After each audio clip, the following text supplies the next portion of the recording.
What you're about to witness is an encounter between several gifted high school musicians of the 21st century and an 18th century musical manuscript, Bach's Chaconne for unaccompanied violin.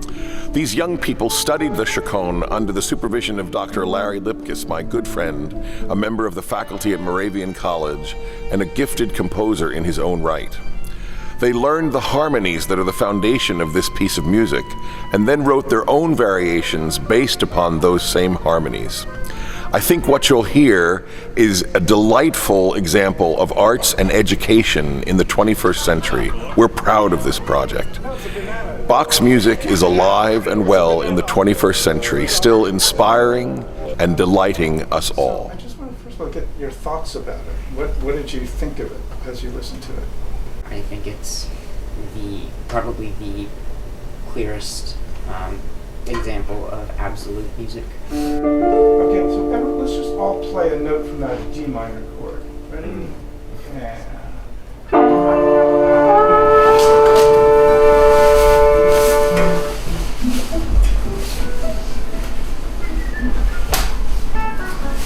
One, two, three. In the process, they learn about themselves, they learn how to collaborate, they can explore areas that they didn't even know, creative areas they may not know that they even had.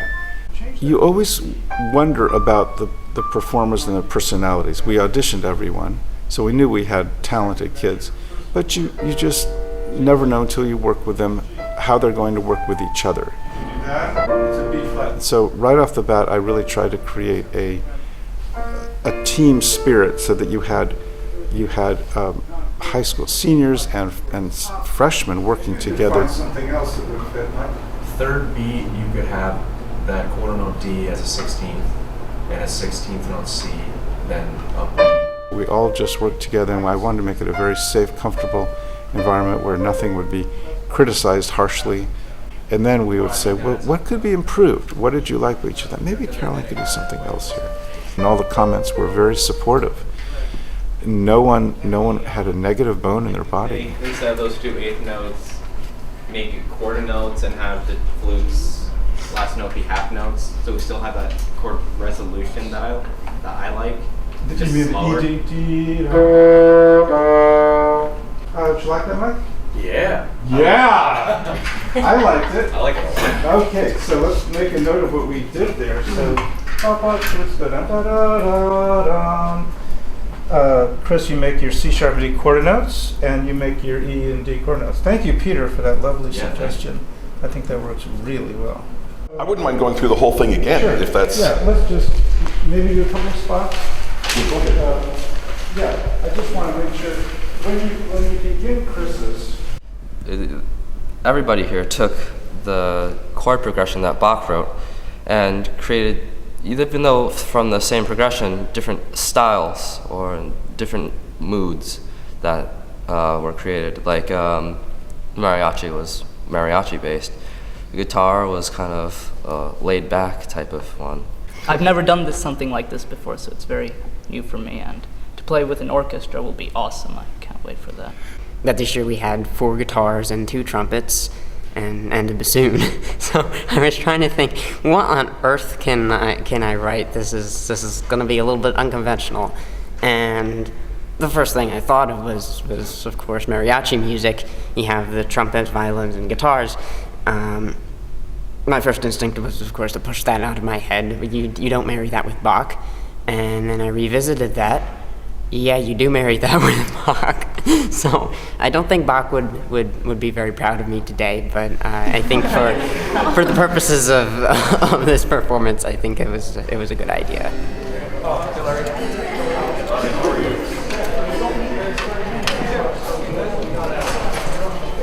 I think the Chaconne project is, this kind of activity is so important to get talented youth involved. These kids volunteered for this. They love Bach, and this is a way to bring young people into the Bach Festival in a kind of unique and creative way.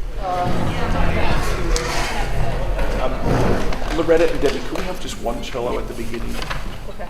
It seems like a fantasy at the very beginning. I'm not going to play with an orchestra. I'm just a high school kid. I play in the band. I'm not going to play with an orchestra. But then bit by bit, they get more confident with their own piece and with the whole process. And so by the time we get to the orchestra with the timpani and the brass playing behind them, well, it's a thrill for them, certainly.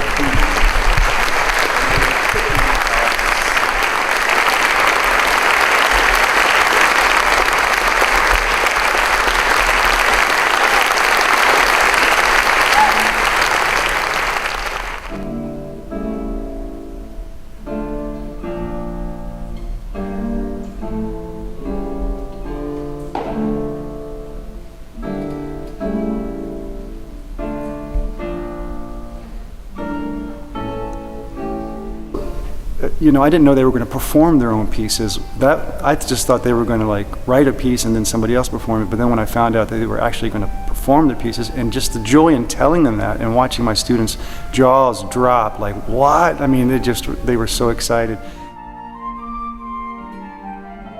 And they, of course, went, "Ooh, no, I can't do something like that." And with a little prodding, you could see the smiles on their faces, and they got excited. Wow, I might even be composing. What an opportunity for me, but can I do it?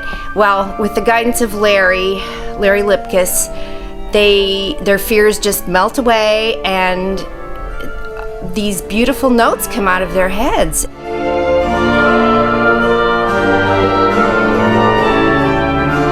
Nothing surprised me, except I was just so pleased when I said, Bach himself took some liberties with this chord pattern, and you can take liberties too. And we actually listened to what he did. He said, you guys use your imagination here. Let's not be rigid here.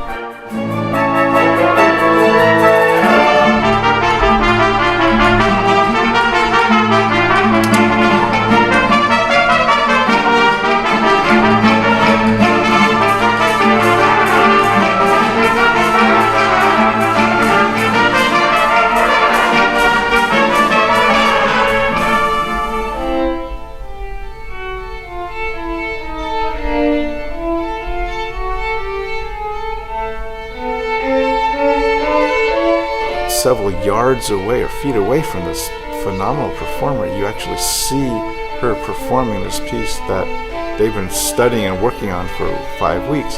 To have someone play it live and with that kind of passion and energy and commitment, it was astonishing for them. They were rapt. I mean, I had so much fun watching them watch her.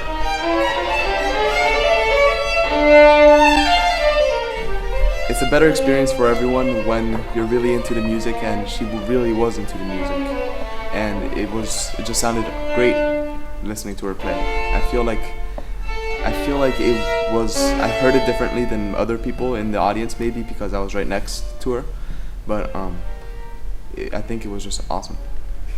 There's the word.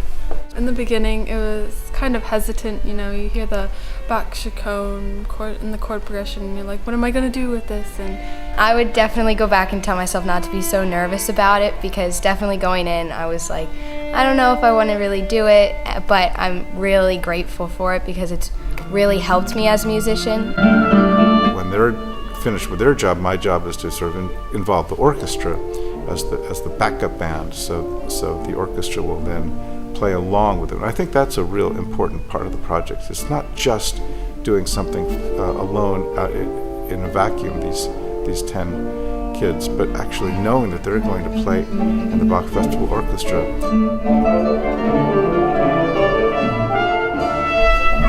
It was great to see how excited my students were about doing this project. Because I think, like most people, you never assume that you can actually create music. Even if you play an instrument, you don't assume that, wow, I could write music. That's another step beyond. And they discovered, in fact, that they could.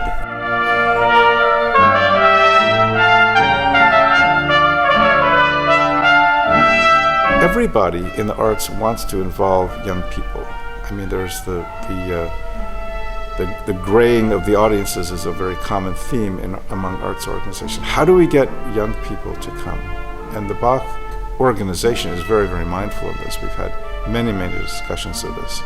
And they are really committed to bringing the music of Bach to young people.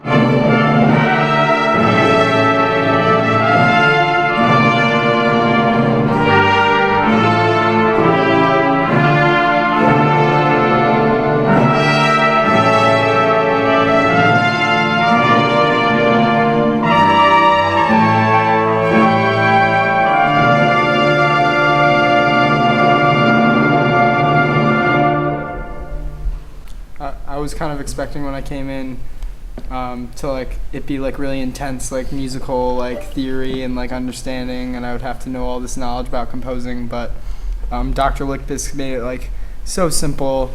Just like he literally gave us like the chord progression with like every possible note that we could use, like so that we like couldn't even screw up. So it was just like it was awesome. Yeah.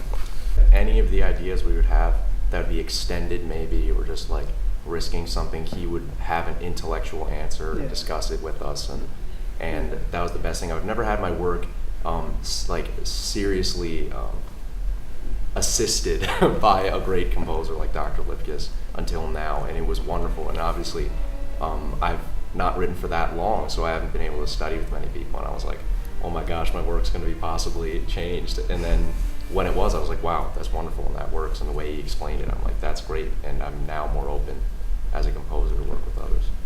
I'd say thank you to Bach for writing the original, and thank you to Dr. Lichtbis and the whole Bach Festival. Well, I was surprised at the number of ways they spell Chaconne. Is it two C's? Is it one N? Is it two N's, one C, or are there two C's? So we had a lot of, that surprised me. And then I thought, well, if that's the worst problem, we're doing pretty well. So.